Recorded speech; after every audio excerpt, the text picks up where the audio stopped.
நான் நல்லா நடிப்பேன், அது இது யாருக்குமே தெரியாது. ஸோ இது வந்ததுக்கு சோல் ரீசன் வந்து பிக் பாஸ்ன்ற ஷோ. அதுக்கு என்னை ஜெயிக்க வச்ச அந்த மக்கள் தான். ஸோ அவங்களுக்கு வந்து என் லைஃப் உயிர் இருக்கிற வரைக்கும் நான் வந்து உண்மையாக இருக்கணும்னு நினைக்கிறேன். இன்னொரு விஷயம், எங்களுக்கு உண்டான ஸ்பாட்டை நாங்கள் தேடுறது ரொம்ப கஷ்டமாக இருந்தது. ஆனால் ஒருத்தர் ஒரே ஒரு ஃபோன் காலில் எங்கள் படத்தை தமிழ்நாட்டில் இருக்கிற எல்லாரும் திரும்பி பார்க்க வச்சார். என்னை அந்த விஷயம் வந்து எனக்கு தளபதி விஜய்னா வந்து ஒரு ஃபோன் காலில் எனக்கு வந்து பண்ணி கொடுத்தாரு. மேடையில் ஒரு ஃபங்க்ஷனில் சொல்லியிருப்பார், அவரோட ஃபேன்ஸ் எல்லாம் பார்த்து, நீங்கள்லாம் இல்லைன்னா நான் என்ன பண்ண போகிறேன்னு தெரிலப்பா அப்படின்னாரு. நான் அவர்கிட்ட சொல்கிறேன், நீங்கள் இல்லைன்னா நான் என்ன பண்ணிப்பேன்றதெல்லாம் பார்த்தா வெளியில் போக முடியுமான்னு தெரில. எதையாவது சொல்லி ஐயா ஃபஸ்ட் எல்லோரும் மன்னிச்சுக்கேன், இது வேறையா? தேங்க்ஸுங்க. தேங்க்யூ. நன்றி. எல்லாரும் என்னை மன்னிச்சுக்கணும். இங்கே வந்து பேசின எல்லாருமே என் மேலே இருக்கிற அன்பின் காரணமாக கொஞ்சம் மிகையாக என்னை புகழ்ந்ததுனாலையும் என்னை இது பண்ணதுனாலும் எனக்கே ரொம்ப சங்கோஜமாக இருக்குது. எனக்கு உங்கள் நிலைமையெல்லாம் ரொம்ப புரியுது. தயவு செஞ்சு அதை பெருசாக தப்பாக எடுத்துக்கூடாது. சாரி. ஓகே, சரிங்க. என் அம்மா அப்பாவுக்கு நன்றி இந்த இடம் வந்ததுக்கு. அண்ட் பாக்யராஜ் சாருக்கும் நெல்சன் திலீப் குமார் சாருக்கும் அவர்னால தான் எனக்கு இந்த ஒரு நாலேஜ் கிடச்சிருக்குன்னு நம்புகிறேன் அவங்களால. ஸோ அவங்களுக்கு நன்றி. அண்ட் இந்த வாய்ப்பு கிடைக்கிறதுக்கு முக்கியமான காரணம் என்னென்னா, இந்த பிக் பாஸ்ன்ற ஒரு ஷோ தான் நினைக்கிறேன். அந்த ஷோவில் வின் பண்ணது தான் நினைக்கிறேன். ஸோ அதுக்கு வாய்ப்பு கொடுத்த பெரிய மனிதர்களுக்கும் அதில் எனக்கு ஓட்டு போட்டு ஜெயிக்க வச்ச அந்த மக்களுக்கு தான் இது சேருமே தவிர, நான் நல்லா நடிப்பேன், அது இது யாருக்குமே தெரியாது. ஸோ இது வந்ததுக்கு சோல் ரீசன் வந்து பிக் பாஸ்ன்ற ஷோ. அதுக்கு என்னை ஜெயிக்க வச்ச அந்த மக்கள் தான். ஸோ அவங்களுக்கு என் லைஃப் உயிர் இருக்கிற வரைக்கும் நான் வந்து உண்மையாக இருக்கணும்னு நினைக்கிறேன். இன்னொரு விஷயம், படத்தில் நல்லா நடிக்கணும். இந்த மாதிரி மேடையில் ப்ரெஸ் மீட்லலாம் நடிக்கக்கூடாது அப்படின்றத நான் இங்கே நான் உங்ககிட்ட ஒரு உறுதிமொழி மாதிரி சொல்லிக்கிறேன். தேங்க்யூ. ஸோ இந்த படம் எல்லாரும் ஒரு விஷயம் சொன்னாங்க. நான் என்ன சொல்லணும்னு ஆசைப்பட்றேன்னா, முதல்ல இந்த படத்தோட டெக்னீஷியன்ஸ், நான் படத்தில் எப்போவுமே பின்னாடி நின்று வேலை பார்த்துருக்கேன். ஸோ ஒரு வாட்டியும் படத்தில் நின்று வேலை பார்க்கும்போது அந்த படத்தை பற்றி எல்லாருமே பேசும்போது நம்மளை பற்றி யாரும் சொல்ல மாட்டாங்களா அப்படின்னு நிறையா யோசிச்சிருக்கேன். பட் இன்றைக்கி யோசிச்சதை தாண்டி ரொம்ப ஓவராக இருக்குது. இப்போ பார்த்தா இன்டர்நெட்டில் நைட்டு ஃபுல்லாக போட்டு செஞ்சுருவாங்க போட்டிருக்கு, அந்த மாதிரி இருக்குது. ஸோ அதனால் இந்த படம் இங்கே மவுண்ட் ஆகிருக்கிறதுக்கு முக்கியமான காரணம் நான் நினைக்கிறது டைரக்ஷன் டீம், அந்த அசிஸ்டன்ட் டைரக்டர் பசங்க எங்கே இருக்கீங்களோ வாங்க. அப்படியா? சரிங்க. அவர் சதீஷ் அதெல்லாம் நீங்கள் சொல்லிடுங்க. ஸோ நானும் ஒரு அசிஸ்டன்ட் டைரக்டர்னால I wanted to give them the honour. Thank you. எல்லாருமே ரொம்ப சிறப்பாக வேலை செஞ்சுருந்தீங்க. And cinematographer Babu sir, thank you, ரொம்ப நன்றி. நம்மளோட படத்துக்காக இவ்வளவு தயாராகுது அப்படின்னா ஆர்ட் டைரக்டர் அவர்களுக்கும் என்னுடைய மனமார்ந்த நன்றி. நம்ம படத்துக்கு ஒரு செட்டு ஆகுது, நம்ம படத்துக்கு சினிமாட்டோகிராஃபி இவ்வளோ நல்லா நடக்குது அப்படின்னு சொல்லும்போது எனக்கு என்ன நடக்குதுன்னே புரியல. அந்த மாதிரி இது நம்ம படம் தானா, ஏன் இப்படி பண்ணுறாங்க, அந்த மாதிரி இருந்தது. ஸோ அதுக்கு ரொம்ப நன்றி sir. Thank you so much. And Nivas bro, முதல்ல இந்த படம் இப்படி ஒரு படம் இருக்குதுன்னு சொல்லும்போது நான் ஃபஸ்ட்டு ஜியோ ஹாட் ஸ்டாரில் நானே எழுதி இயக்கி நடித்து அப்படி ஒரு படத்துக்கு சைன் பண்ணியிருந்தேன். ஸோ அந்த படத்தை பண்ணிகிட்டு இருக்கும்போது தான் இந்த ஆஃபர் வந்தது. ஸோ அது கொஞ்சம் லேட் ஆனதுனால இதை பண்ணேன். ஸோ அப்போ இந்த படத்தை பண்ணுறதுக்கு எனக்கு ஜியோ ஹாட் ஸ்டாரை அனுமதிச்சதுக்கு அவங்களுக்கு ரொம்ப நன்றி கடன்பட்டிருக்கேன். Thank you so much. அண்ட் எந்தவித அக்ரிமெண்ட் சைன் பண்ணியிருந்தாலும் கூட என்னை நீங்கள் இதுக்கு அலோவ் பண்ணியிருக்கீங்க. தேங்க்யூ. அண்ட் அந்த படம் ஃபஸ்ட்டு பேசும்போது நம்மளுக்கு யார் கரெக்டாக தெரிஞ்சவங்களா இல்லையா அப்படின்னு தெரியாதுல்ல. ஸோ அந்த மாதிரி பயந்துக்கிட்டே இருக்கும்போது எனக்கு ஃபஸ்ட்டு ஹோப்பே நிவாஸ் ப்ரோ தான். Nivas bro he's such a wonderful music director. And அவர் டிசர்வ் பண்ணுற பிளேஸ் இன்னும் கிடைக்கலன்னு நினைக்கிறேன். நேற்று படம் பார்த்துட்டு இதுவரைக்கும் நிவாஸ் ப்ரோ பண்ண எல்லா படத்தோட பாட்டை பற்றி உங்கள் எல்லாருக்குமே தெரியும். RR one of the best work நேற்று பண்ணதில் அவர் பண்ணது. அந்த படத்தை கிளைமேக்ஸ் பக்கம்லாம் அவர் அவரோட வாய்ஸில் தொண்டை தண்ணி கிளிய கத்தி ஒன்று பண்ணியிருக்காரு. எனக்கு கையெல்லாம் ஐ மீன் என்ன சொல்கிறது, எனக்கு ரொம்ப சந்தோஷமாக இருந்தது. Thank you so much Nivas bro. And அப்புறம் டைரக்டர் சார், இவர் ராகவ் மிர்டாத் அப்படின்ற பேர் என்ன அப்படின்னு சொன்னால், மிர்டாத்ன்றது ஒரு ஃபிலாசபருடைய பேர். ஸோ அது ஒரு ஃபிலாசபருடைய பேரை தன்னுடைய பேரோட சேர்த்து அப்பா பேர் போட வேண்டிய இடத்துல அவங்க சேர்த்து வைக்கணும் அப்படின்னா அவர் எவ்வளோக்கு எவ்வளோ ஒரு லைஃப்பில் டீப்பான அர்த்தங்களை சொல்லணும்னு நினைக்கிறாரு அப்படின்ற ஒரு நல்ல தாட்டு உள்ள ஒருத்தர். ஸோ அவர் ஒரு ஜென்சிக்கு ரொம்ப ஒரு டீப்பான ஒரு விஷயத்த எப்படி லேயர் பண்ணி கொடுக்கணுன்றது தெரிஞ்ச ஒரு டைரக்டர். இன்னொன்று எல்லாரும் இன்றைக்கி சொன்ன எல்லா பாராட்டும் எல்லாம் நடிச்சு கிடிச்சு எல்லாரும் சொல்கிறாங்கல்ல, அது எந்த இல்லை, தயவு செஞ்சு நான் எடுத்துக்கவே மாட்டேன், சாரி. அது எல்லாமே டைரக்டரோடது. அவர் சொன்னதை நடித்ததுனால தான் மட்டும்தான் எனக்கு இது கிடச்சிருக்கு. Thank you so much. எனக்கு ஒரு கிரவுண்டு கொடுத்துருக்கீங்க. இது ஒரு ஃபஸ்ட்டு படம், இவ்வளோ பேர் பாராட்டக்கூடிய ஒரு இடத்துல என்னை வச்சுருக்கீங்க. ரொம்ப ரொம்ப நன்றி. உங்களுக்கு நான் ரொம்ப நன்றி கடன் பட்டிருக்கேன், லைஃப்பில் மறக்க மாட்டேன். அண்ட் இந்த படத்தில் வந்து எல்லாருமே டேரக்டர்ஸ். இவர் ஃபஸ்ட்டு டைரக்டர் அப்படின்னா, செகண்ட் டைரக்டர் வந்து நம்மளுடைய எடிட்டர் ஜான் ஆப்ரஹாம் சார். எங்கே இருக்கீங்க? ஆமாம் சார். அவர் வந்து he himself a director. So அவர் வந்து ஒரு ஸ்டோரி எழுதி பண்ணால் கூட அவர் வந்து அதை டேபிளில் வேறு மாதிரி மாற்றினார். Thank you sir. நீங்களும் எனக்கு ஒரு பெரிய உறுதுணையாக இருந்திருக்கீங்க இந்த படத்தில். உங்களோட ஒர்க் வந்து எனக்கு ரொம்ப சந்தோஷம். Thank you so much. அண்ட் மூணாவது டைரக்டர் யாருன்னு பார்த்தீங்கன்னா, நம்ம ப்ரொடியூசர். இப்போ வந்து அசிஸ்டன்ட் டைரக்டர்ஸ் யாருமே ஒரு ப்ரொடியூசர்கிட்ட கதை சொல்லி ஓகே பண்ணுறதே ரொம்ப கஷ்டமாக இருக்குது. இது ப்ரொடியூசரோட கதைன்றதுனால ஈஸியாக ஓகே ஆயிடுச்சு. இன்னொன்று, எல்லாருமே ப்ரொடியூசர் சுரேஷ்ன்றாங்க, பேருமே சுரேஷ்ன்னு இருக்கு. அவர் யார், ஃபோட்டோ கிட்ட பார்க்கணும்னு நீங்கள் ஆசைப்பட்டீங்கன்னா, அமெரிக்காவில் இருக்கார். WWFலாம் பார்த்தீங்கன்னா ரோமன் ரெயின்ஸ்னு ஒரு ஆள் இருப்பார்.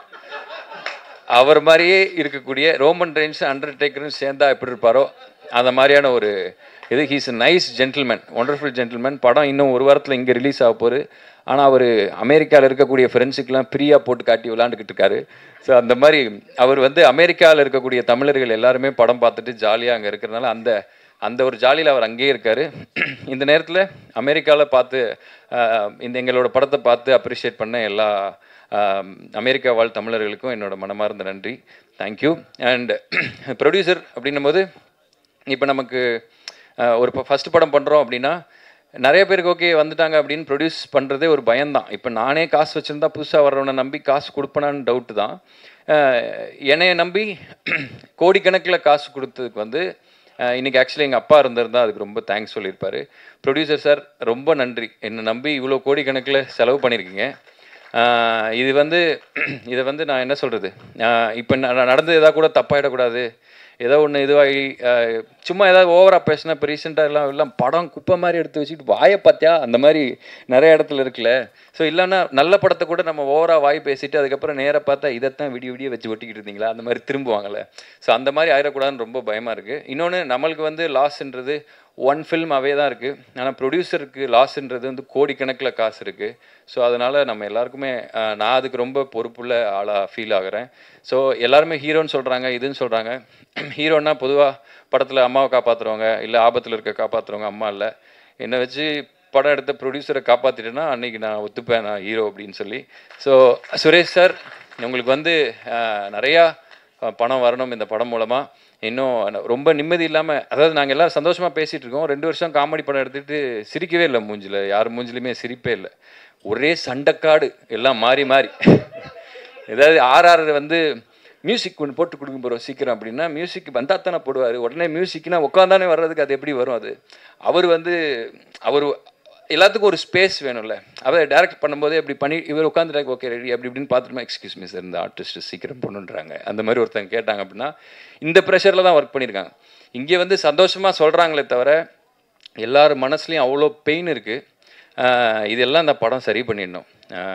நீங்கள் எல்லாம் இந்த படம் முடிஞ்சதுக்கப்புறம் எல்லாருமே வந்து ஒரு நல்ல நிலைமைக்கு போயிடணும். இதுக்கப்புறம் கஷ்டப்பட முடியாது, காண்டா இருக்குது. இதே ஏரியாவில் சும்மா வாய்ப்பு தேடி சுற்றிட்டு இருந்த நமக்கு வந்து இப்படி ஒரு இது நடந்திருக்கு. எனக்கு தெரியுது, இது இங்கே பேசும்போதோ இன்டர்நெட்டில் தனியாக யூடியூப்பில் பார்க்கும்போதோ ஓவராக படுறாடே அப்படின்னு அந்த மாதிரி இருக்கும். ஆனால் எல்லோரும் வந்து மாறி எங்கள் படத்தை நாங்கள் எப்படியாச்சும் கொண்டு வந்து உங்ககிட்ட சேர்க்கணுன்றதுனால எக்ஸைட்மெண்ட்டில் ஏதோ சொல்லிகிட்டு இருக்கோம்.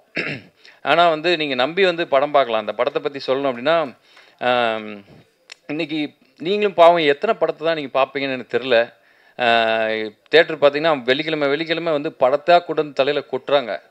இன்னொன்று, ஓடிடியில் பார்த்தீங்கன்னா என்ன படம் பார்க்கலான்னு டைம் ஸ்பெண்ட் பண்ணாலே ஸ்க்ரோலிங்லேயே 2.5 மணி நேரம் போயிடுது. இன்னொன்று, ஃபோனு ஸ்க்ரீன் டைம்லேயே தான் இருக்கீங்க எல்லோரும். இப்போ பாருங்கள், எல்லாம் கேமரா வச்சுட்டு ஃபோன் பார்த்துட்டு இருக்கீங்க. ஸோ இந்த அளவுக்கு ஸ்க்ரீன் டைம்லேயே நம்ம இருக்குது அப்படின்றதுனால எங்கள் படத்தை பார்க்குறதுக்கு ஒரு நல்ல ரீசன் என்ன அப்படின்னா, உங்கள் கண்ணை கெடுக்காத ஒரு அழகான கூல் டெம்பரேச்சரில் படம் கொடுத்துருக்காரு எங்கள் சினிமாட்டோகிராஃபர். அண்ட் வந்து தேவையில்லாத விஷயங்கள்லாம் சொல்லாமல், உங்களை போட்டு தொந்தரவு பண்ணாமல், ஒரு அழகான எடிட்டிங்கில் சீக்கிரமாக உங்கள் டைமை மதித்து ஒரு படம் சீக்கிரமாக முடிகிற மாதிரியான ஒரு படம் கொடுத்துருக்காரு எங்கள் எடிட்டர். அண்ட் வந்து ரொம்ப இன்னைக்கு இருக்கக்கூடிய உங்களுடைய பசங்க, நான்லாம் வந்து எங்கள் அம்மா சொல்லி திருந்தலை, நான் சினிமா பார்த்து திருந்தின பையன். நிறையா சமூக உணர்வு, நிறையா விஷயங்கள், இன்னும் வந்து என்ன சொல்கிறது, நிறையா சில விஷயங்கள்லாம் பண்ணக்கூடாது அப்படின்றதெல்லாம் சினிமா பார்த்து தெரிஞ்சுக்கிட்டேன் தான் நான். ஸோ அப்படிப்பட்ட விஷயத்த ஒரு நல்ல ஒரு மெசேஜை சுகர் கோட் பண்ணி உங்களுக்கு கொடுத்துருக்காரு எங்கள் டைரக்டர். அண்ட் இந்த எல்லாத்துக்குமே வந்து நிவாஸ் தான் வந்து இதில் ஹீரோ. அண்ட் அவர் தான் வந்து இதில் இந்த படம் வர்றதுக்கு முன்னாடி, நான் நடிக்கிறதுக்கு முன்னாடி எல்லாருக்கும் தெரிஞ்ச ஒரு ஃபேஸ் நிவாஸ். அவர் தான், அவருக்கு கொடுத்தது தான் இந்த ப்ராஜெக்ட்டுக்கு பிளெஸ்ஸிங். Thank you so much. நாங்கள் எல்லாருமே சேர்ந்து இது எங்கள் படம், ஒருத்தரும் அவங்கவுங்க படம் மாதிரி வேலை செஞ்சுருக்கோம். கண்டிப்பாக நீங்கள் கொடுக்குற பணம் வேஸ்ட் ஆகாது. நீங்கள் எல்லோரும் போய் ஃபேமிலியோட குழந்தையெல்லாம் நம்பி பக்கத்தில் உட்கார வச்சுட்டு பார்க்கலாம். அண்ட் இது வந்து என்னோட படம் இல்லை, இது ரொம்ப ஓவராக இருக்குது. இது வந்து என்னோட படம் கிடையாது. ஆக்சுவலி இது ஒரு 3 ஹீரோ சப்ஜெக்ட். இவர் அண்ட் அவங்க அண்ட் பப்பு, மைக்கிள், நான் எல்லாரும் சேர்ந்து நடித்த படம். மைக்கிள் ப்ரோ வந்து அவர் ஹிம்செல்ஃப் அ ஹீரோ. அவர் எத்தனையோ படம் ஹீரோவாக பண்ணியிருக்காரு. அவர் வந்து சிவகார்த்திகேயன் நான் இருக்கும்போது விஜய் டிவியில் வந்து நெக்ஸ்ட்டு சினிமா இண்டஸ்ட்ரியில் அவர் வந்து பயங்கரமாக சாதிக்க போகிறான்னு எல்லாராலையும் ஆன்டிசிபேட் பண்ண ஒருத்தர். 2வது ரோலில் இருந்துட்டு அது அங்கே உட்கார்றதுக்கு கொஞ்சம் ஒரு மாதிரி இருக்கும், எனக்கு தெரியும். நான் இங்கே உட்காந்துருக்கேன். ஸோ அந்த இடத்துல உட்காந்துருக்கேன் நான். அது நீங்கள் இல்லை, நான். ஸோ அதனால் ஹிம்செல்ஃப் அ ஹீரோ. இது அவர் படமும் கூட. அவர் அப்புறம் விஜே பப்பு, அவர் வந்து மலையாளத்தில் இப்போ வந்து ஒரு பெரிய ஒரு ப்ரொடக்ஷனில் ஒரு பெரிய ஹீரோவோட, சொல்ல விரும்பலை, ஒரு பெரிய படம் பண்ணிகிட்டு இருக்காரு. அவரும் ஒரு ஹீரோ. அண்டு அவர் வந்து ஒரு குட்டி தனுஷ் நமக்கு. ஸோ அந்த நான் இந்த 3 பேருடைய படம் தான் இது. அண்ட் எங்கள் படத்தில் வந்து ஒரு குட்டி நயன்தாரா, ஒரு குட்டி அதித்தி ராய் ஹைதாரி இருக்கிறாங்க. இவங்க 2 பேருமே அவங்கள ஒரு மாதிரி ஷிஃப்ட் ஆல்ட்டு பிடிச்சி மினிமைஸ் பண்ண எப்படி இருப்பாங்களோ அந்த மாதிரி இருக்காங்க. நீங்கள் 2 பேருமே இந்த படத்துக்கு அப்புறம் அந்த 2 ஹீரோயின்ஸை விட பெருசாகணும் அப்படின்னு சொல்லி நான் இயற்கையை வேண்டிக்கிறேன். Thank you so much. அண்ட் இந்த படத்தோட பெருமை, இந்த படத்தை பார்க்குறதுக்கு நீங்கள் உள்ளே வரணும் அப்படின்னா அதுக்கு முக்கியமானது ஃபேஸஸ். இப்போ நான் எப்படி நடிப்பேன், நான் என்ன பண்ணுவேன் அப்படின்றது எனக்கே தெரியாது. இன்னொன்று இவங்க சொல்கிறதெல்லாம் பார்த்தா நம்ம படத்தை பற்றி தான் பேசிக்கிட்டு இருக்காங்களா, இல்லை வேறு எதையாச்சும் பார்த்துட்டு வந்து மாற்றி பேசிட்டு இருக்காங்கன்னு எனக்கும் தெரில. இன்னொன்று நான் நடித்ததுனால என் படத்தை எனக்கு எப்படி சொல்லணுன்றது எனக்கு தெரியல. ஸோ நான் நடிச்சிருக்கேன், வேலை செஞ்சுருக்கேன், டேரக்டர் சொன்னது கேட்க தெரியும். நானும் ஒரு டேரக்டர் அப்படின்றதுனால, டேரக்டர் ஆகணும்னு நினைக்கிறேன் அப்படின்றதுனால டேரக்டர்கிட்ட ஒபீடியண்ட்டாக அவர் சொல்கிறத ஒபே பண்ணி நடிக்க தெரியும். நான் அதை பண்ணியிருக்கேன். அது நல்லா இருக்கா இல்லையான்னு தெரியல. என் டேரக்டருக்கு பிடிச்சிருக்குன்னு சொன்னார். ஸோ அவர் வழியாக அவர் நினச்ச படத்தை எடுக்கிறதுக்கு நான் அவருக்கு உதவி பண்ணியிருக்கேன்னு நினைக்கிறேன். Thank you so much. அண்ட் இந்த படத்தில் வந்து அந்த ஃபேஸஸ் வந்து அந்த போயிடுறேண்ணா. Charlie sir, Saranya ma'am and Devadarshini ma'am, இவங்க தான் வந்து இந்த படத்தோட ஃபேஸஸ். இவங்க ஒத்துக்கிட்டதுனால தான் யார்கிட்ட சொன்னாலுமே வந்து ஒரு படம் பண்ணுறேன் அப்படின்னு சொன்னால் கேட்பாங்க, யார் என்னென்னு சொல்லி கேட்பாங்க. ஸோ அப்போ சார்லி சார் பண்ணுறாங்க, சரண்யா மேம் ஓ சூப்பர், அப்புறம் ஹீரோவாக யார் பண்ணுறாங்கன்னு கேட்பாங்க நம்மகிட்டே. ஸோ அப்போ அது நான் தாங்க அப்படின்ற மாதிரி சொல்லி நான் அப்படின்னு சொல்லி கொஞ்சம் கொஞ்சமாக நம்பி, இன்னொன்று வந்து படத்துலேயே வந்து பார்த்தீங்கன்னா ஜூனியர் ஆர்டிஸ்ட்ஸ் எல்லோரும் உட்காந்துருப்பாங்க, நம்ம நடுவில் நடிச்சுக்கிட்டு இருப்போம். அப்புறம் ஹீரோ டைரக்டர் வந்து மைக்கில் சொல்லுவார், எல்லோரும் திரும்பி ஹீரோவை பாருங்கள் அப்படின்னா எல்லா ஜூனியர் ஆர்டிஸ்ட் எங்கே அப்படின்வாங்க. அந்த மாதிரி நிறைய குட்டி குட்டி விஷயங்கள்லாம், அது காமெடியாக பண்ண விஷயங்கள்லாம், பட் ஸ்டில் சில விஷயம்லாம் ஹார்டாக ஹிட் ஆகும்ல. ஸோ அந்த மாதிரி நிறைய விஷயங்களாம் தாண்டி தான் இந்த படம் வந்திருக்கு. ஸோ இன்னொன்று என்னென்னா, நாங்கள் எல்லாம் ரொம்ப பயந்து போயிருக்கோம். ஆக்சுவலி ரொம்ப பயமாக இருக்குது. இன்றைக்கி இங்கே நடந்ததை பார்த்தாலும், நீங்கள் சொன்னதெல்லாம் இது பண்ணாலும் கூட, இது வந்து இன்றைக்கி வந்து இன்டர்நெட்டில் வந்து எது நல்லா போகும், எது வந்து நீங்கள் தப்பாக எடுத்துப்பீங்க அப்படின்றது தெரில. இன்னொன்று எந்த படம் ஓடும், எந்த படம் ஓடாது தெரில. இன்னொன்று எந்த கதை நல்ல கதை, எந்த கதை நல்ல கதையில் பண்ணக்கூடாதுன்னு தெரியல. இன்னொன்று சில விஷயங்கள் நம்ம இப்போ பேசும்போது கீழே வந்து அதை எதுக்காக வந்து பெருசாக ஸ்ப்ரெட் ஆகுதும் அப்படின்னும் தெரியல. ரொம்ப ஒரு வித்தியாசமான உலகத்தில் வாழ்கிற மாதிரி எனக்கு ஒரு ஃபீலிங் இருக்குது. இங்கே இருக்கிற எல்லாருமே இந்த யூடியூபர்ஸ் தான் எனக்கு வந்து, விஜய் டிவி ஒரு பெரிய டெலிவிஷன் மீடியாவாக இருந்தாலும் இந்த கேமராவுக்கு பின்னாடி இருக்கக்கூடிய இன்டர்நெட்டும் இந்த யூடியூப்பும் தான் எங்கள் வாழ்க்கையெல்லாம் தீர்மானிக்கும்னு நினைக்கிறேன்.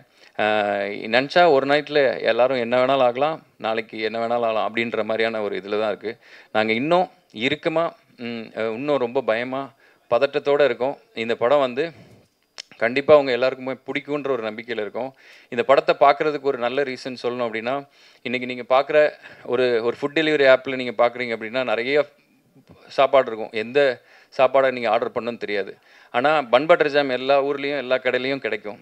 நீங்கள் அந்த பசிக்குது அப்படின்னா பன் பட்டர் ஜாமை எந்த கடையில் வேணாலும் நம்பி சாப்பிட்லாம்.